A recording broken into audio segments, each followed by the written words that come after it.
Hey guys, I want to go over 8 things I do as a part of servicing my lower shock forks that make the process go more cleanly and more smoothly. My video isn't going to get into a detailed step-by-step process to service fork lowers. I'm just going to focus on some things that I've developed over time that I think really help make the process go more smoothly. So let's get to it. Hey guys, I hope you're enjoying the video, but I need your help with something here. If you could you please like my video, subscribe to my channel, and turn on notifications? I'd really appreciate it. Thank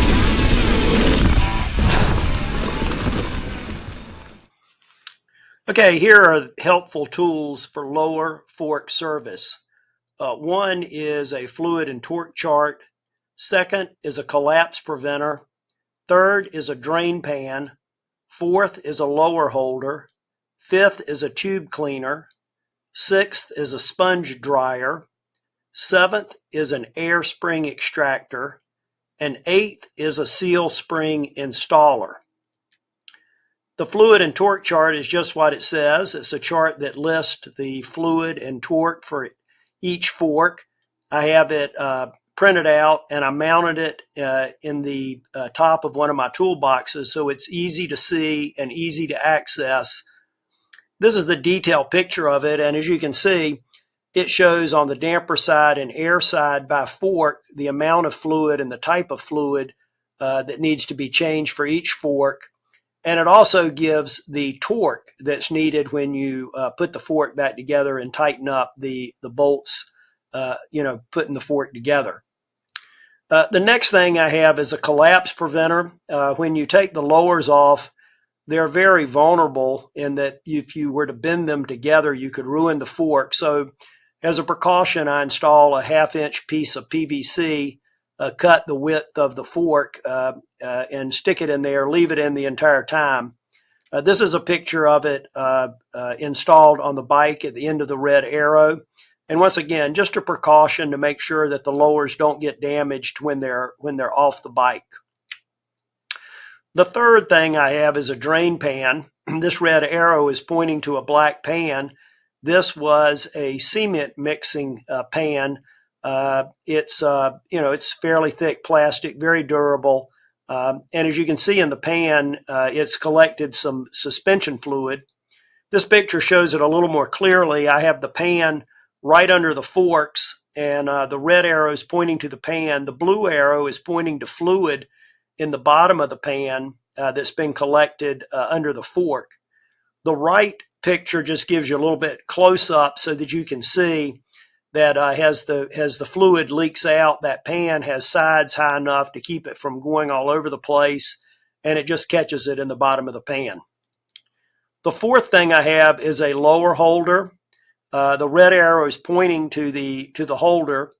The green arrow shows that the holder has a flat piece of plywood, and that way it can sit flat in the bottom of the drain pan. And the holder was made primarily so that the fork lower can be inserted in a piece of PVC pipe that's been cut open, and that's pointed to with the blue arrow, and that allows you to hold the lower up so it can drain out, as you're doing some other services on the fork. And this picture shows that it allows you anything you need to do with the fork, or the lower, primarily removing the cushion, the sponges, or inserting the sponges. You can do it pretty easily because the lower is held in place here, very safe and secure, and you can easily work on anything you do. So the red arrow is just pointing to the sponge being inserted in the lower, while the lower is in the lower holder. The fifth thing I have is a tube cleaner. I have a 1/2-inch PVC pipe that's been cut to 58 centimeters in length, and in one end of it is an oblong 2 centimeter hole. And I insert in that hole a piece of paper towel, And the picture on the right at the end of the white arrow, you can see I have a little bit bigger piece of PVC pipe that the 1/2-inch PVC pipe fits into.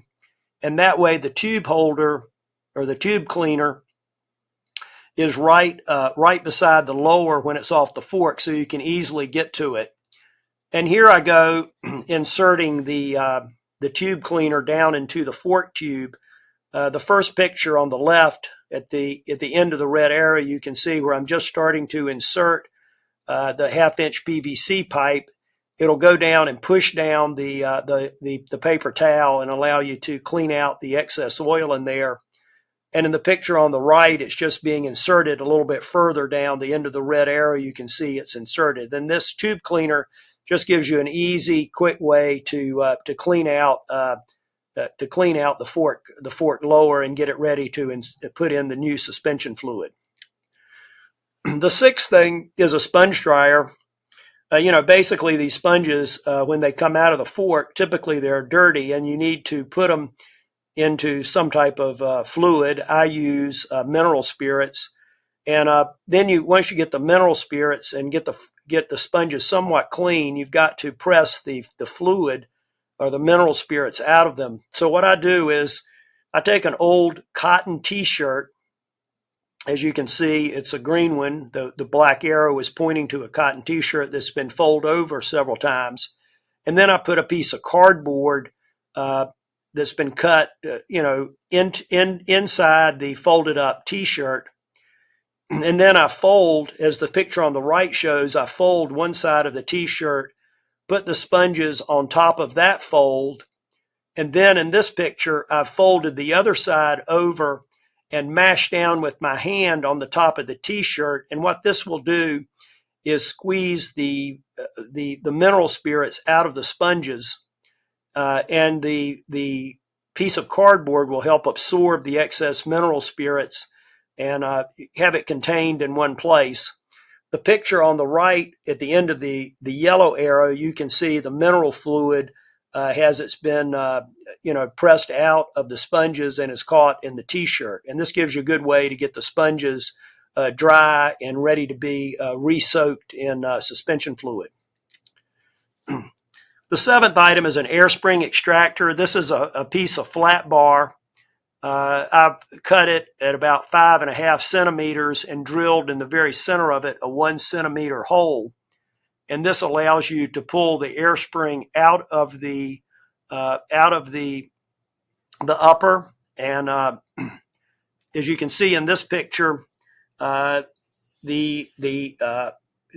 air spring extractor has been put on the end of a RockShox fork. And by the way, this RockShox fork has a Sakis adapter on it, but the air spring extractor will go on any RockShox fork or any Fox fork. You just attach it on with the bolt. And then in the picture on the right at the end of the blue arrow, you can see it just gives you a way to get your hand around the air spring extractor so you can pull the air spring out or push it back in. The eighth item is a seal spring installer. As you can see on the far left, this is what they look like. And on the right at the end of the black arrows, that shows the tips of these tools. These tools were made using scrap zip ties that had been cut off. And what these do is when I service the fork, I normally take the seal springs and roll them off of the seal. It just makes it easier to separate the lower and uppers. And then when you need to put that spring back on, you can just take this tool and guide the spring. As you can see in the red arrows, I'm pointing to the tools. The white arrow shows the fork seal, and the blue arrow shows the spring. And the spring is being reinstalled on the bike. And by having these little seal spring installers, that little opening on the end allows you to dig down in the spring and just gently pull it over and get it caught back on the seal. So those are the 8 tools that I use to help with the lower fork service. I hope I've given you guys something to think about. and I'll see you at the top.